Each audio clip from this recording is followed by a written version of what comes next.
Any thoughts? Well, congratulations. We're just under 7 hours of straight role play for the longest session of Kate Was Here that we've ever done. I didn't mean for it to go that long, but there were things happening, and once we got to a tipping point, I'm like, well, this has to happen. There now. were a lot. I mean, this is a symptom of of all the paths and the like. You've over prepared. We've moved to different spaces, and this was an opportunity where we actually could double back and deal with some of those things. So you were ready for me to take care of the Marty Jr. problem ages ago. And now we had the Marty Jr. problem plus whatever the hell else you were cooking up at the same time. So yeah, I mean, we had the time. Things could have gone fucking crazy. You don't even know. If I tell you, you'll be jealous because you're like, oh, I wish that went that crazy. So that's something I want to talk about. That's something I want to talk about here because the thing is that like narratively, I know where the beats would be to make this a good film or an entertaining show. But we're here to make a role playing experience. So I felt the whole time a little bad about not. Don't feel. It's not like I have an expectation you're failing to meet. I know. It's rather I'm trying to prepare for any crazy ideas. Yeah, well, I mean, I know that something would have happened if I showed up to meet up with Griff and his gang.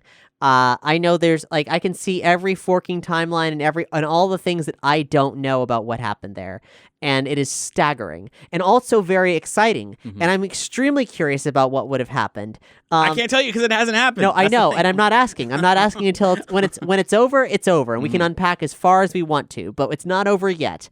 So, but I had to do the boring ass things that Kate wants to do to try to solve these problems in ways that she can wrap her head around. But it is a way that tries to solve it safely and with like minimal risk to all parties involved. So like it makes sense. That's the thing. If it didn't make sense, Doc would be like, "Why do you like whatever?" Well, I feel guilty about like I'm a writer. I know what I should be doing to make this. We're not here to write show. a story. We're here. You're here to role play the game. Yeah, if that's how Kate wants to do it. That's what happens. Exactly. So like, I mean, granted, Kate's got like anti-cyborg weaponry now, so that's new. but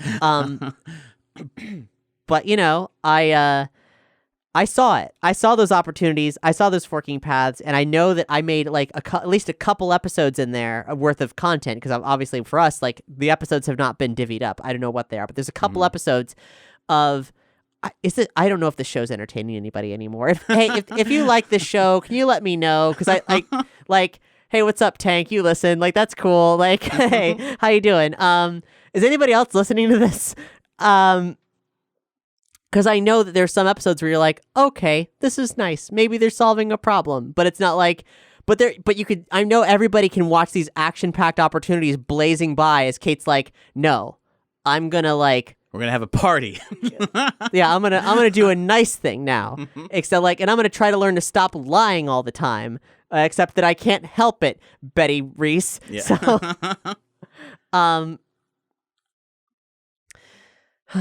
so yeah, this is this one serious fucking journey here. I didn't really know where it was going to go ever, and I certainly was. There had to be a big point towards the end where you're like, okay, we're doing this now. Yeah, totally. Because I saw as soon as Doc proposed like the Back to the Future 2 thing, I was like, okay, this is how we're gonna like tie this like because thus so far, in spite of all the Kate continuity that's existed in here, surprisingly, as far as I know, it took place before Back to the Future 2. Right. We haven't compromised any continuity, not even the comic books. Yeah.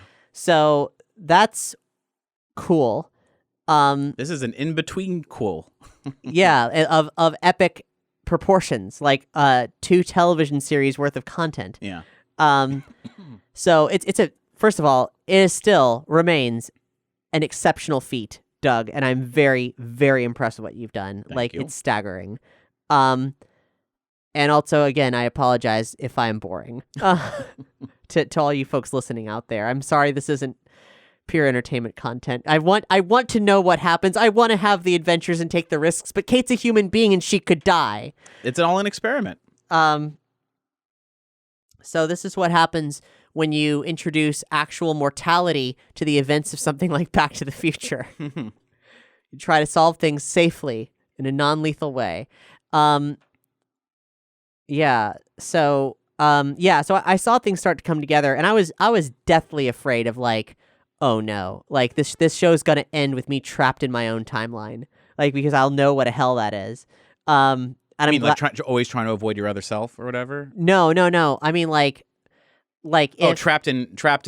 You're back trapped in. right now. I mean I know in theory that Marty that like if that my timeline existed for a blip and Marty fixed it.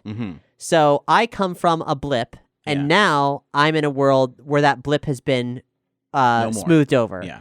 And but as we drew closer, I, the game player, was worried about something going wrong and again being trapped in that blip. Ending up back where you started. Yeah. Yeah. I didn't think that was going to happen because I saw the Back to the Future mechanics being deployed here, and also knowing the comic books, I have a sense of like it's been a while since I've read them. I had a sense of like what may have happened to Doc and like how things went down, and I know the continuity that happens regarding Doc in the 1880s beyond Back to the Future 3, and there's quite a bit of it, and it's very surprising. But also now, because I haven't read those books since they came out, I'm like pretty fuzzy. That knowledge won't help you. I wouldn't be using it anyway. But for my own like security, I'm actually pretty fuzzy on how, on whether or not my presence altered any of that. But I guess the answer is it hasn't. So I see the opportunities before me right now, such as they are, and am anxious to see what comes next, but very intrigued because this is an interesting turn that like puts us on the threshold of like there is no more continuity to play with. We're at the tail end here, and like I either participate in the restoration of the Back to the Future timeline as we know it, or something else happens, and I don't know what I'm dealing with. So yeah, the crazy thing is that this entire series up to a certain point took place before Back to the Future 2. Yeah, and simultaneous to Back to the Future 2, but in quite literally within a blip, you jumped ahead post Back to the Future 3.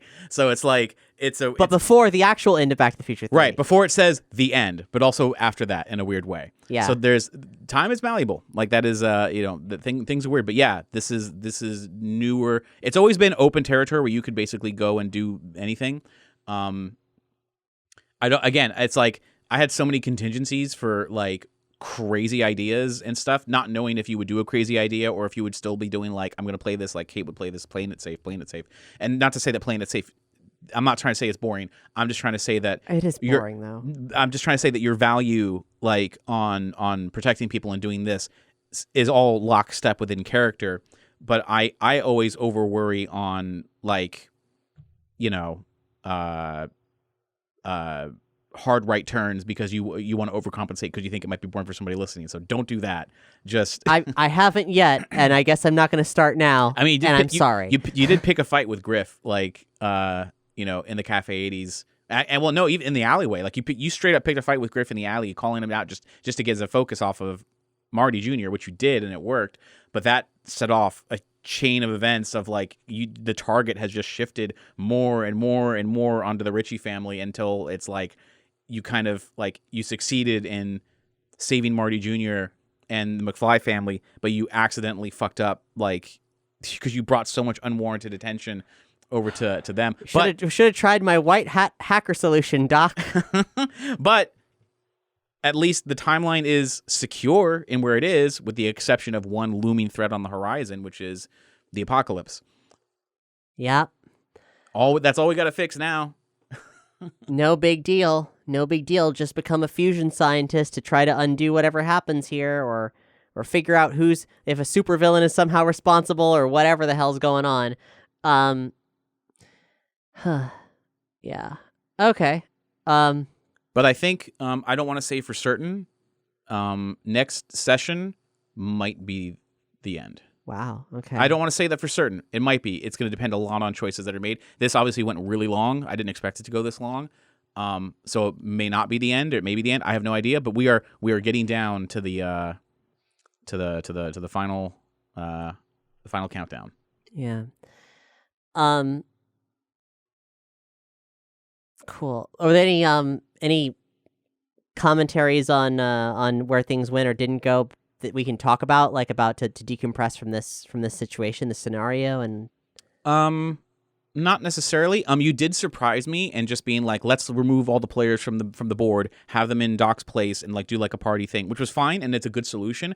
It was just sort of, I didn't know what you would do, so it was more of like, let's wait for this hurricane to pass overhead, like let's wait for the storm to pass. Just using my old Floridian know-how, hunker down. Yeah, and but that does work in terms of like altering the timeline. Anything you do alters the timeline. Yeah. So how you choose to alter the timeline is really what pushes the direction of everything.